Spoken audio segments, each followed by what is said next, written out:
नमस्कार। आप देख रहे हैं बिस्तक का खास शो। शेयर बाजार में पिछले कुछ महीने से लगातार गिरावट देखने को मिली, लेकिन मार्च महीने में निचले स्तरों से हुई है खरीदारी। तो एक रिलीफ रैली की तौर पे देखें, या फिर वाकई बाजार पे अब यहां से खरीदारी करने का मौका है, या फिर बाजार अभी और कांपेगा डोनाल्ड ट्रंप की पॉलिसीज को लेकर।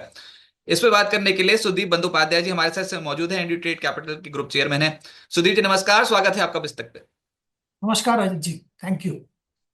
सर, मार्केट पे बॉटम लग गया क्या? पहला सवाल तो सभी ये जानना चाहते हैं। मैं तो लोगों के दिल की बात पूछूंगा कि आपको लगता है कि बाजार यहां से और नहीं टूटेंगे, या फिर अभी खतरा बिल्कुल नहीं टला है? देखिए, मार्केट बहुत वोलेटाइल है और वोलेटाइल रहेगा, क्योंकि जैसे हम जानते हैं कि ट्रम्प साहब का जो पॉलिसी मेकिंग स्टाइल है, उसके चलते दुनिया भर के बाजारों में वोलेटिलिटी आ गया है और ये वोलेटिलिटी बरकरार रहेगा। बहुत जल्दी ये वोलेटिलिटी खत्म होने की संभावना नहीं है। तो बॉटम आ गया या नहीं ये बताना बिल्कुल असंभव है। पर ये मैं जरूर कह सकता हूं कि ज्यादातर सेलिंग इंडियन मार्केट में जो होना था वो हो गया। अभी भी अगर कोई बहुत बुरा न्यूज या नेगेटिव न्यूज आता है तो मार्केट जबरदस्त गिर सकता है। पर वॉल्यूम कम होता जा रहा है। जो गिरावट का वॉल्यूम था, वो अगर पहले आप देखेंगे तो जितना वॉल्यूम के साथ मार्केट गिर रहा था, अब जो गिर रहा है उसमें वॉल्यूम इतना ज्यादा नहीं हो रहा है। एफआईआईज के जो बिकवाली है वो भी आंकड़े कम होते जा रहे हैं। तो ये कह सकते हैं कि जो पेस ऑफ फॉल वो कम हो गया है और वो कम ही रहेगा।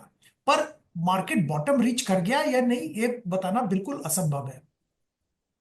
सर, ये इतना ज्यादा पैनिक की स्थिति क्यों? वैल्यूएशंस को लेकर डर था, या फिर ये जब से डोनाल्ड ट्रंप आए हैं और ऐसी ऐसी बातें कर रहे हैं जो किसी ने सोची नहीं थी? और अब तो स्टांस बहुत ही कुछ घंटों में चेंज होने लग गया ना। कनाडा का जो रीसेंट एपिसोड अभी गुजरा है, ये एकदम से इतना ज्यादा कनाडा पे 25% का टैरिफ लगाएंगे, उसके बाद एकदम से अचानक से बोलते 50% लगाएंगे, फिर बोलते अच्छा चलो ठीक है 25% लगाएंगे। तो कैसे करना क्या चाहते हैं डोनाल्ड ट्रंप? जी, करना क्या चाहते हैं ये तो शायद उन्हीं को मालूम है। पर वोलेटिलिटी जबरदस्त है और ये जो टिट फॉर टैट टैरिफ का जो सिलसिला चल रहा है, ये बिल्कुल हम लोगों को लगता है किसी के हित में नहीं है। अगर ये नेगोशिएशन का कोई ट्रिक है तो शायद वो सोच समझ के कर रहे हैं। और अगर ये स्पॉन्टेनियसली कर रहे हैं तो मार्केट के लिए तो ये भयंकर है। और यही देखने को मिल रहा है ग्लोबली मार्केट्स में। यूएस मार्केट की स्थिति देखिए, जबरदस्त गिरावट आ रहा है मार्केट। यूएस मार्केट में वोलेटिलिटी किसी को अच्छा नहीं लगता है मार्केट पार्टिसिपेंट्स के लिए। तो ये बताना, जैसे मैं पहले भी जिक्र कर रहा था, वेदर यूएस मार्केट और इंडियन मार्केट बॉटम हुआ नहीं हुआ ये बताना मुश्किल है। इंडियन मार्केट में तो बहुत सारे फैक्टर्स थे, जैसे आप जिसका आप जिक्र कर भी रहे थे कि वैल्यूएशन बहुत रिच था। 5-6 महीना पहले जब गिरावट चालू हुआ, अक्टूबर सितंबर एंड अक्टूबर से चालू हुआ, तब वैल्यूएशन एक लेवल पे पहुंच गया था जहां पे करेक्शन बहुत जरूरी था। और वो करेक्शन होने लग गया। साथ साथ बहुत सारे फैक्टर्स भी इकट्ठे हो गए थे। जैसे इंडिया का डोमेस्टिक जो ग्रोथ, जीडीपी ग्रोथ, वो भी स्लो डाउन की तरफ जा रहा था।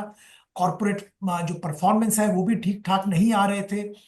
रूरल कंजम्पशन, अर्बन कंजम्पशन, तरह तरह के चैलेंजेस आ रहे थे। और इसके साथ यूएस मार्केट बहुत अच्छा परफॉर्म कर। तो इसके वजह से हुआ क्या कि जो ग्लोबल निवेशक है वो इंडिया से अपना प्रॉफिट बुक करके, एग्जिट करके पैसा यूएस में ज्यादातर ले जा रहे थे, क्योंकि वो मार्केट बेटर परफॉर्मिंग था। इसके साथ साथ जब ट्रम्प साहब आए तो जो यील्ड बढ़ता गया वहां पे, जो ट्रेजरी यील्ड कहते हैं वो बढ़ता गया, जो कि रिस्क फ्री रिटर्न है। वो अभी भी 4.5 के आसपास है। तो अगर रिस्क फ्री 4.5 किसी को मिल रहा है, और ये ध्यान में रखिए इंडिया का करेंसी जबरदस्त डिप्रिसिएशन हो रहा है। 4-5% डिप्रिसिएशन तो मान के चलना चाहिए। तो 4.5% रिस्क फ्री रिटर्न, 4-5% डिप्रिसिएशन, ये सब मिला मिलू के 10% के आसपास आ रहा है। और इसके ऊपर अगर 5-7% रिटर्न ना मिले तो कोई विदेशी निवेशक क्यों निवेश करे? तो इंडिया में निवेश करने का लॉजिक भी ठीक नहीं बैठ रहा था, अपार्ट फ्रॉम द फैक्ट कि वैल्यूएशन भी रिच थे। तो इसी के कारण जबरदस्त बिकवाली देखने को मिला। अब क्या हुआ कि करेक्शन बहुत जबरदस्त हुआ। वैल्यूएशन एक लेवल पे एटलीस्ट पॉकेट्स में एक्सेप्टेबल लग रहा है। दूसरी बात है, यूएस में भी अभी तरह तरह के चैलेंजेस आ रहे हैं, यूएस मार्केट भी गिर रहे हैं। तो ये स्थिति थोड़ा बदल रहा है, यही मैं कहूंगा। और शायद एफआईआईस का भी मूड बदलने की संभावना आने वाले दिनों में रह सकता है। सर, आपकी तो इतने इंस्टीट्यूशन से बात होती रहती है। आप एक बात ये समझाएं कि सिटी ग्रुप ये तो अमेरिका की मल्टीनेशनल इन्वेस्टमेंट बैंक और फाइनेंशियल सर्विसेज कंपनी है ना। ऐसा हो सकता है कि सिटी डाउनग्रेड कर दे यूएस मार्केट को और अपग्रेड कर दे चाइना मार्केट को? Is it that simple? Donald Trump जब इतना कुछ बोल जाते हैं तो क्या कोई भी ऐसा मल्टीनेशनल इन्वेस्टमेंट बैंक आके अपनी कंट्री की मार्केट को कुछ डाउनग्रेड कर सकता है क्या? कल ये खबर आई थी कि अमेरिका को डाउनग्रेड कर दिया, चाइना को अपग्रेड कर दिया, और ये चाइना का एंगल कहाँ से निकला है एकदम से? ये अभी तक तो यूएस डेमोक्रेटिक कंट्री है, तो वहां पे freedom of speech, freedom of views अभी तक बरकरार है। तो डोनाल्ड ट्रंप के लिए ना। डोनाल्ड ट्रंप हो या किसी भी हो, हर किसी के लिए अभी तक तो वो है। तो Citigroup, in spite of being US company, they have the right to say what they feel like. और यूएस में जो स्थिति है, यूएस में जो ट्रेड वार के चलते इन्फ्लेशन बढ़ेगा, ये मोटा मोटी सब कह रहे हैं। और अगर इन्फ्लेशन बढ़ता है तो शायद इकोनॉमी में भी स्लो डाउन तो जरूर आएगा, ये समझ रहे हैं सब लोग। अब रिसेशन, स्टैगफ्लेशन आएगा नहीं आएगा, ये लेके डिबेट चल रहा है। तो इस स्थिति में यूएस बाजार का आउट परफॉर्म करना मुश्किल है। तो उनका जो व्यू है कि यूएस परफॉर्मेंस शायद आने वाले दिनों में अच्छा नहीं रहेगा, ये शायद सही व्यू है। और मोटा मोटी ज्यादातर निवेशक इसी थीसिस को लेके चल रहे हैं। चाइना की बात यह है कि चाइना एक बार बात के लिए तो पिछले 2-3 साल अगर आप देखेंगे तो डाउन एंड आउट सिचुएशन था। कुछ उनके पॉलिसीज थे, कुछ उनके इकोनॉमी की दिक्कतें थी, सब मिला मिलू के लोग चाइना में डर रहे थे, चाइना में कोई निवेश नहीं कर रहा था। पर उसके चलते हुआ क्या कि वहां के वैल्यूएशन बहुत ही अट्रैक्टिव हो गए। और ये अट्रैक्टिव अभी इंडिया के कंपैरिजन में भी अगर देखें, इंडिया का एक फूड डिलीवरी कंपनी और चाइना का एक फूड डिलीवरी कंपनी, चाइना का डिलीवरी कंपनी शायद इंडिया का फूड डिलीवरी कंपनी जो लीडर है उसके 5 गुना बड़ा है। पर वैल्यूएशन में जो काम हो रहा है वो 1/3 वैल्यूएशन पे काम हो रहा है। तो ऐसे, मतलब मैं एक छोटा सा एग्जांपल दे रहा हूं, पर ऐसे सारे क्षेत्र में, सारे सेक्टर्स में अगर आप टेस्ला देखें, टेस्ला जो वैल्यूएशन पे काम हो रहा है, और BYD जो कि टेस्ला से बहुत गुना ज्यादा व्हीकल्स बेचता है, इलेक्ट्रिक कार मैन्युफैक्चरर है, दुनिया भर में उसका भी काम है। पर BYD का वैल्यूएशन सिग्निफिकेंटली लोअर है टेस्ला से। तो ये जब इन्वेस्टर्स के सामने आ रहा है, और चाइना में जब अब रेगुलेटरी स्थिति भी सुधर रहा है, तो लोग कह रहे हैं कि चाइना में क्यों नहीं निवेश करें। क्योंकि वैल्यूएशन बहुत अट्रैक्टिव है, रेगुलेटरी सपोर्ट है। तो इस माहौल में ये लॉन्ग टर्म फंडिंग की बात नहीं हो रही है, लॉन्ग टर्म इन्वेस्टमेंट की बात नहीं हो रही है, पर short term opportunistic investment China में जरूर होगा, और हो भी रहा है। पर भारत यहाँ पर कहाँ पर स्टैंड कर रहा है सर? यहाँ पर कितने टैरिफ्स लगेंगे, कौन से सेक्टर पे लगेंगे, क्या होगा, ये किसी को नहीं पता अभी। लेकिन ये समझ में आता है कि ट्रम्प चाहते हैं कि टेस्ला की एंट्री हो। और वो तो खैर अभी बात बात भी तो यही है ना कि स्टारलिंक के साथ करार कर लिया जियो जियो ने, रिलायंस जियो ने, और साथ साथ भारतीय एयरटेल ने। तो स्टारलिंक के जो इंटरनेट सर्विसेज हैं वो तो यहाँ पर देखने को मिलेंगे ही। लेकिन उसके बाद क्या? क्या ये इतने से रुक जाएंगे? टेस्ला की एंट्री भी हो जाएगी, उससे रुक जाएंगे, या फिर उनको और चाहिए? भारतीय बाजारों में पकड़ बनाना चाहते हैं यूएस कंपनियों की? देखिए, जो पोजीशन ट्रम्प साहब ने लिया है, वो पोजीशन से बैक डाउन करना उनके लिए बहुत मुश्किल है। सो टैरिफ, एक एक तरह का टैरिफ का में समझौता तो इंडिया को जरूर करना पड़ेगा अगर यूएस में बिजनेस, और वो करना भी चाहिए। तो बहुत सारे सेक्टर्स में टैरिफ में चेंज होगा। अब आपने जैसे कहा, अभी बताना बहुत मुश्किल है कि इवेंचुअली ये कहाँ पे सेटल होगा। Will have to wait and watch. पर बात वो नहीं है, बात यह है कि पता नहीं ये सब यूएस के हित में है या नहीं। जैसे आपने बोला टेस्ला का एंट्री होगा, टेस्ला का एंट्री के लिए इलेक्ट्रिक व्हीकल में सिग्निफिकेंट ड्यूटी रिडक्शन करना पड़ेगा। पर उसका फायदा शायद BYD को ज्यादा मिलेगा, क्योंकि वो भी तो इलेक्ट्रिक व्हीकल मैन्युफैक्चरर है, वो भी तो इंपोर्ट करेगा इंडिया में अगर टेस्ला कर रहा है। तो कंपैरेटिवली शायद चाइनीज मैन्युफैक्चरर्स को बहुत ज्यादा फायदा मिल जाएगा अगर ट्रम्प साहब ने ऐसा कुछ किया, जिससे कि इवेंचुअल बेनिफिशियरी चाइनीज मैन्युफैक्चरर्स बन जाएंगे। तो ये मतलब बहुत ही कॉम्प्लिकेटेड मामला है, इतना स्ट्रेट फॉरवर्ड नहीं है।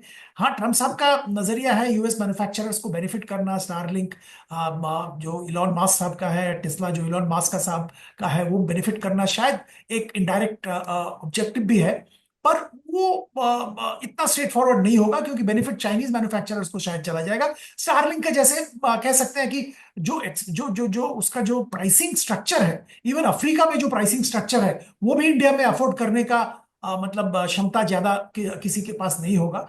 और ये मैं ये नहीं मान रहा हूं कि ये B2C में compete कर पाएगा, क्योंकि आप और हम जो कुछ हद तक फ्री डेटा यूज करने वाले हैं सारा इंडिया में, तो वो इतना ज्यादा पैसा डेटा के लिए देने के लिए तैयार नहीं होगा। जो अफ्रीका के जो एक पुअर कंट्री कीनिया में भी $10 50 GB डेटा का स्टारलिंक लेता है। तो यहाँ पे तो ये सोच भी नहीं सकते थे, यहाँ पे प्राइसिंग कंप्लीटली डिफरेंट लेवल का है। पर हाँ, ये बेनिफिट करेगा B2B कस्टमर्स को रिमोट एरियाज में, जैसे कोई ऑयल ड्रिलिंग रिग है, या कोई डेजर्ट एरिया में कोई ड्रिलिंग चल रहा है किसी का, या कोई बिल्कुल ही पहाड़ी क्षेत्र में कुछ काम चल रहा है जहां पे कनेक्टिविटी नहीं है, अपने जो एग्जिस्टिंग प्लेयर्स उनका कनेक्टिविटी ठीक ठाक नहीं है, वहां पे शायद ये काम आएगा। तो मुझे लगता है कि ये कॉम्प्लीमेंट्री सर्विस होगा, कंपीटिंग सर्विस शायद जियो या एयरटेल के साथ नहीं होगा। अच्छा, लेकिन पर ये क्या बेनिफिशियल है? जैसे स्पेस एक्स के साथ करार हुआ, तो क्या ये बेनिफिशियल है टेलीकॉम सेक्टर के लिए, भारतीय एयरटेल के, रिलायंस जियो के लिए, और ऊपर से जो डेटा सेंटर बिजनेस से जुड़ी कंपनी है उनके लिए इंडिया में? ये बेनिफिट इनडायरेक्ट बेनिफिट है, क्योंकि उनका ऑफरिंग कंप्लीट होगा, और क्योंकि टाई अप दोनों दोनों ने टाई अप कर लिया, तो थोड़ा बेनिफिट उनको भी होगा। और जैसे मैं कह रहा हूं कि B2C जहां पे ये लोग जबरदस्त प्लेयर है, वहां पे compete नहीं कर पाएगा स्टारलिंक। उनका जो स्ट्रक्चर है, कॉस्ट स्ट्रक्चर है, उससे compete करने का कोई संभावना नहीं है। B2B में ये सर्विस देंगे, और B2 में भी आज हम बॉम्बे में बैठे हैं, हमारे लिए तो स्टारलिंक की कोई जरूरत ही नहीं है। पर कोई बिल्कुल कोई डेजर्ट के अंदर कुछ ड्रिलिंग का काम कर रहा है, उसके वहां कवरेज नहीं है, उनके लिए स्टारलिंक बहुत काम का है। अच्छा, फिर एक और मुद्दा है सर, अगर कोई निफ्टी की कंपनी 26% नीचे चले जाए अचानक से, तो क्या करना चाहिए निवेशकों को? और जब बाहर निकलने का मौका ही नहीं मिले, सर्किट पे सर्किट लग जाए लगातार एक ही इंट्राडे में, तो क्या आप करना चाहिए? आप मेरा मुझे इशारा इंडसइंड बैंक की तरफ है। ये क्यों हुआ, कैसे हुआ? ये पुराना सा कोई मामला था जिसको एकदम से उजागर कर दिया गया और स्टॉक टूट गया है। निवेशकों का भरोसा भी कम हो गया। लेकिन अब जब आपकी हमारी बात हो रही है, तो आज सुबह सुबह थोड़ा ऊपर आया था। अभी क्या करना चाहिए इंडसइंड बैंक में निवेशकों को? देखिए, कुछ नहीं करना चाहिए, ये एक हादसा है। और इतना जबरदस्त जब कोई चीज गिरता है तो थोड़ा वेट करना चाहिए। उन्होंने इंटरनल इन्वेस्टिगेशन के बाद एक्सटर्नल इन्वेस्टिगेशन भी लगाया है, और एक्सटर्नल इन्वेस्टिगेशन का थोड़ा नतीजा का इंतजार करना चाहिए। अब इंटरनल इन्वेस्टिगेशन कह रहे हैं कि 1500 करोड़ प्लस का नेट लेवल पे लॉस आएगा। पर वो फिगर सही है, ज्यादा आएगा, क्या आएगा, किसी को मालूम नहीं है, थोड़ा इंतजार करना चाहिए। मार्केट में कहावत है, फॉलिंग लाइफ नाइफ को पकड़ना नहीं चाहिए, तो मुझे लगता है कि अभी थोड़ा इंतजार करना चाहिए। हाँ, अगर फंडामेंटल्स देखे, मार्केट पोजीशनिंग देखे, तो बहुत ही सस्ता हो गया IndusInd bank. 0.69 time, 0.7 time book में काम हो रहा है, जहाँ की यस बैंक भी 1.07 में काम हो रहा है, बाकी सारे बैंक तो बहुत ऊपर लेवल पे काम हो रहा है। तो डेफिनेटली सस्ता हो गया है, पर थोड़ा इंतजार करना चाहिए, लेट थिंग स्टेबलाइज, उसके बाद खरीदारी का सोचना चाहिए। जब ये मार्केट में करेक्शन शुरू हुई थी ना, तो सबसे पहले एकदम से कुछ बजाज ऑटो में गिरावट शुरू हुई, उसके बाद टाटा मोटर्स पे। तब तो यकीन नहीं हो रहा था कि इतना नीचे जा सकते हैं, लेकिन जब बहुत ही पिट गए हैं, तो अब लोग परेशान है कि भैया ये क्या ले लिया हमने। टाटा मोटर्स पे ना अचानक से CLSA का एक नोट आया, वो बोल रहे हैं high conviction out perform call है, 930 का टारगेट। आज शेयर एकदम से लोअर लेवल्स पे चल पड़ा है। अब पता नहीं, अब लोगों को ये समझ में नहीं आ रहा कि यहाँ से चलेगा या फिर ये ऐसी वन टाइम बाउंस है। आप क्या समझते हैं ऑटो सेक्टर पे आपका आउटलुक हो, खासतौर से टाटा मोटर्स पे? देखिए, टाटा मोटर्स में कोई ऐसे कोई फंडामेंटली कोई खराबी नहीं है, पर मुझे लगता है कि वोलेटिलिटी बहुत ज्यादा है। तो मैं शायद उस रिपोर्ट के साथ अभी सहमत नहीं हूँ कि, क्योंकि देखिए, ये जो टैरिफ की हम जिक्र कर रहे थे, ये बहुत सारे मामले हैं जो कि जो बैलेंस को बिगाड़ सकता है, तो थोड़ा इंतजार करना चाहिए। जहां पे भी टैरिफ का बहुत ज्यादा असर आ सकता है, वहां पे थोड़ा इंतजार करना चाहिए, यही मेरा व्यू है। अगर आपको ऑटोमोबाइल क्षेत्र में काम करना है, तो मुझे लगता है कि जो ऑटो एंसिलरी, इसके जरिए काम करना बेहतर होगा। वहां पे भी टैरिफ का असर जरूर आएगा, पर वो शायद थोड़ा हैंडल करना उनके लिए इजी होगा, as opposed to automobile companies. Sir, ऐसे ही ब्रोकिंग हाउसेस की रिपोर्ट्स पे ही चल रहे हैं अभी। तो मॉर्गन स्टैनली का एक नोट आया IT सेक्टर के ऊपर। आप टारगेट्स तो देखो किस तरीके से रिड्यूस करे हैं, डाउनग्रेड कर दिया इन्फोसिस को इक्वल वेट रेटिंग देके। टारगेट जो पहले 2150 का लेकर चल रहे थे, वो 1740 कर दिया। बोल रहे हैं TCS अच्छा लगता है, इन्फोसिस नहीं लगता। फिर कह रहे हैं टेक महिंद्रा अच्छा लगता है, HCL टेक अच्छा नहीं लगता। फिर कह रहे हैं कोफोर्ज अच्छा लगता है, एम्फोसिस अच्छा नहीं लगता। टारगेट सबके नीचे कर दिए हैं। कोफोर्ज पे ओवरवेट रेटिंग ने तब भी टारगेट रिड्यूस कर दिया, 11500 से घटाकर 9400। TCS ओवरवेट है तब भी सिग्निफिकेंट कट कट किया है टारगेट, 4660 से घटाकर 3950। ये IT सेक्टर को अचानक से क्या हो गया? ये ये सिंपल चीज है, यूएस में अगर इकोनॉमी अच्छा चले तो आईटी सेक्टर का बहुत बेनिफिट होता है। तो उम्मीद ये थी कि यूएस में इकोनॉमी में अच्छा चल रहा है और अच्छा चलता रहेगा।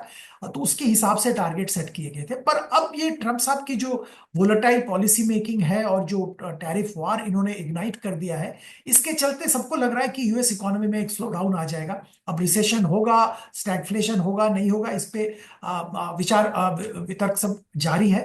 पर स्लो डाउन तो जरूर हो रहा है, और इसका असर टेक्नोलॉजी स्पेंड पे आएगा, ये सबको दिख रहा है। और ऑलरेडी चालू हो गया कि लोग अभी भी यूएस में भी बड़े कंपनी में घबरा रहे हैं कि स्पेंडिंग करना है नहीं करना है, थोड़ा रुक के समझ के, जैसे हम बात कर रहे हैं कि वोलेटिलिटी बहुत है, थोड़ा रुक के करना चाहिए। तो ये बात यूएस में भी हो रहा है। इतना वोलेटिलिटी में कौन काम करेगा? जैसे आपने जिक्र किया, कुछ टैरिफ का बोला 50% टैरिफ, फिर बोला नहीं नहीं 25, पहले था 25, फिर 50 हुआ, फिर 25 हुआ। ये कुछ घंटों में चेंज हो रहा है। इस माहौल में कौन निवेश करना चाहेगा, कौन लॉन्ग टर्म कमिटमेंट लेना चाहेगा?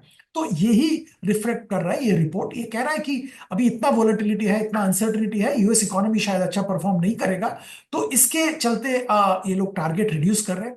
और स्पेसिफिक अगर आप देखें, कोफोर्ज अच्छा लग रहा है, एम्फेसिस ठीक नहीं लग रहा है उनको। इसका कारण मैं एग्जांपल दे रहा हूँ। कोफोर्ज क्या करता है, ज्यादातर ट्रैवल टूरिज्म में काम करता है। अब ट्रैवल टूरिज्म में उतना इंपैक्ट नहीं आएगा जितना कि फाइनेंशियल सर्विसेज, जहां की एम्फेसिस का ज्यादा पकड़ है। फाइनेंशियल सर्विसेज में लोग स्पेंडिंग को कंट्रोल करेंगे, स्पेंडिंग नहीं करेंगे। ट्रैवल टूरिज्म में उतना कंट्रोल नहीं होगा, कंट्रोल होगा वहां पे भी। तो इसीलिए टारगेट रिड्यूस हुआ है। But between Coforge and emphasis, वो कोफोर्ज को प्रेफर कर रहे हैं।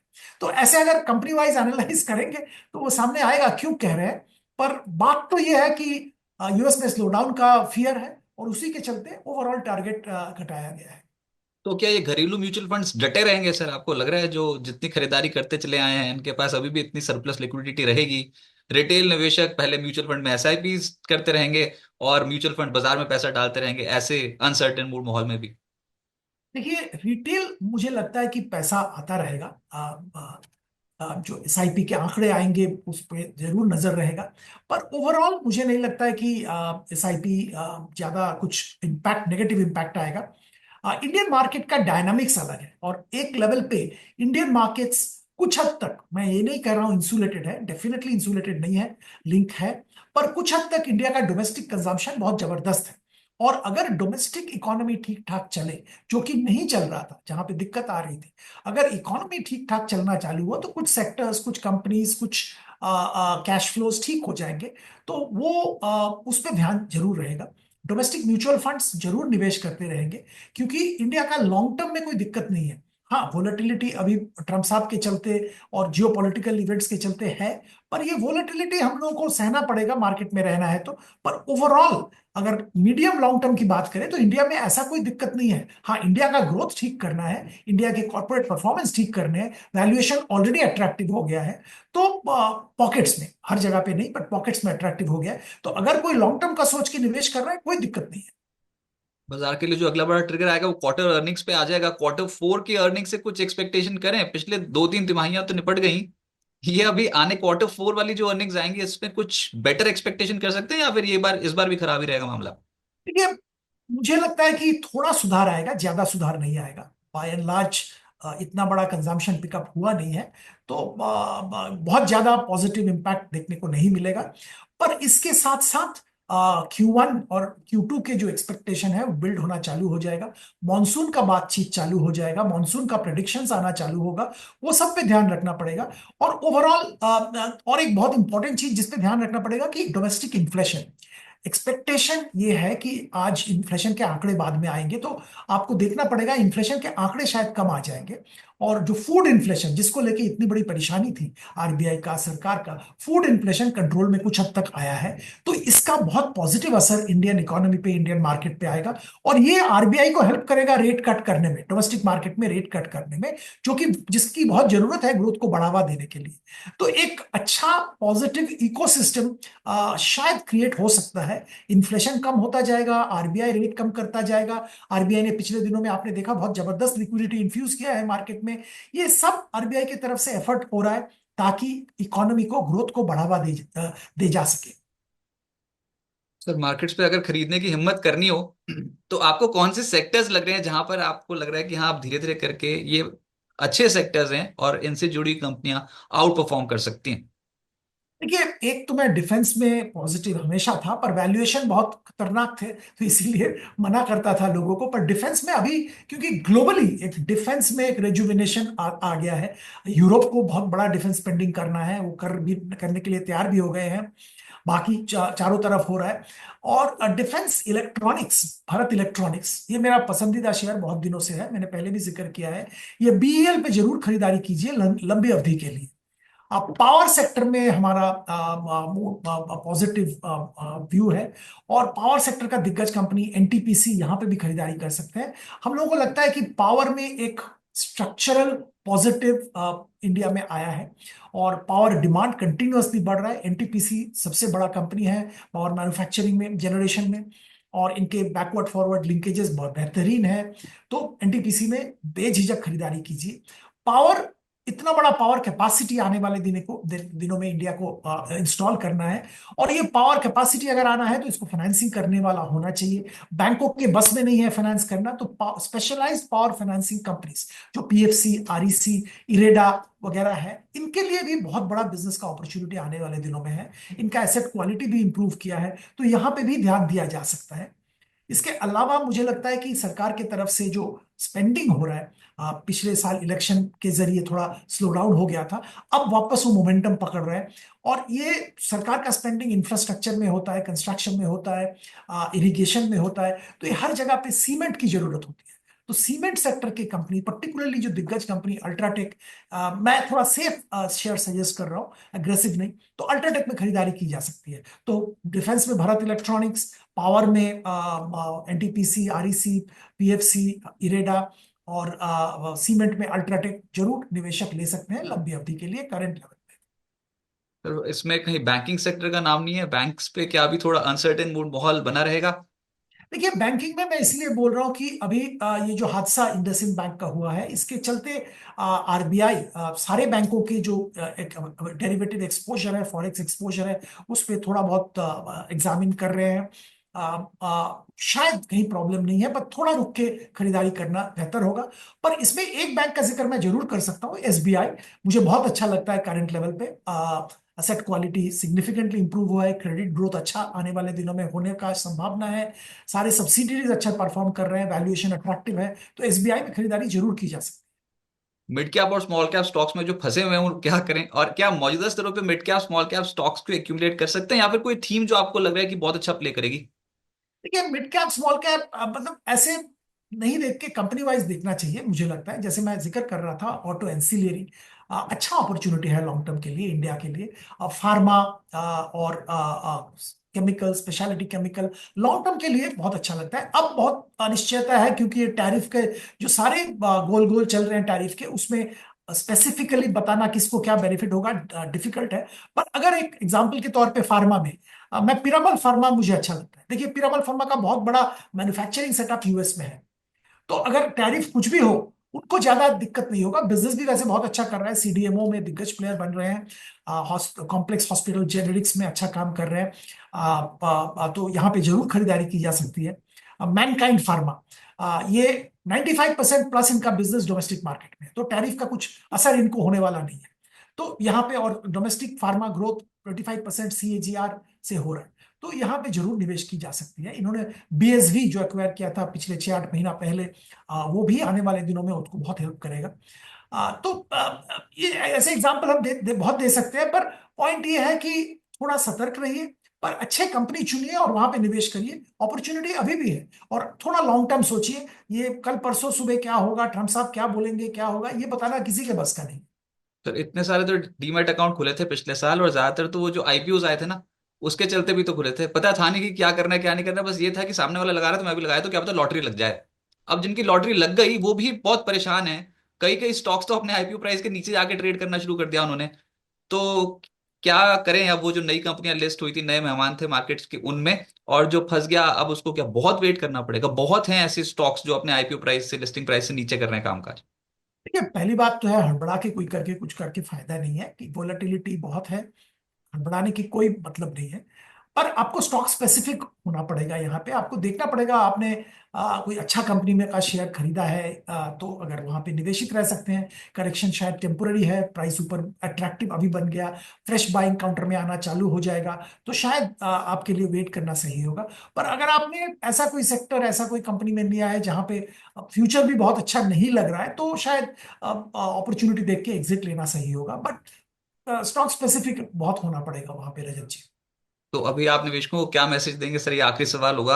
ऑलरेडी बहुत डिस्ट्रक्शन हो चुकी है, लोगों की वेल्थ, गाड़ी कमाई, वो उल्टी चल पड़ी। मतलब मार्केट में अभी कल ही मैं बात कर रहा था, हमारे ऑफिस में एक आया, उन्होंने नया नया इन्वेस्टमेंट शुरू किया था। वो कह रहे थे ये कैसा बिजनेस हुआ जिसमें पहले लॉस देखने को मिलता है? मैंने पैसा लगाया पिछले साल और मेरे को लगा ऊपर जाएगी, नीचे आ गया। ये कौन सा बिजनेस हुआ जहां पर लॉस देखने को मिला? उसमें कह रहे कि ऊपर जाओगे, ऊपर जाओगे, ऊपर जाओगे। तो जब लॉस ही होना था तो बाद में आ जाते।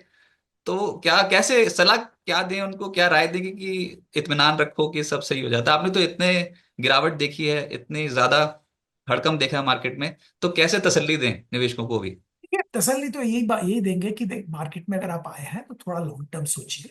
और लॉन्ग टर्म में इंडिया का ग्रोथ जो है, वो बेहतरीन ग्रोथ अभी भी जो प्रेडिक्ट किया जा रहा है, सब सब सब क्वार्टर से, ये कोई पर्टिकुलर क्वार्टर से मैं नहीं कह रहा हूँ, दो दो लार्ज इकोनॉमीज जो है उसमें से फास्टेस्ट ग्रोइंग है और रहेगा भी।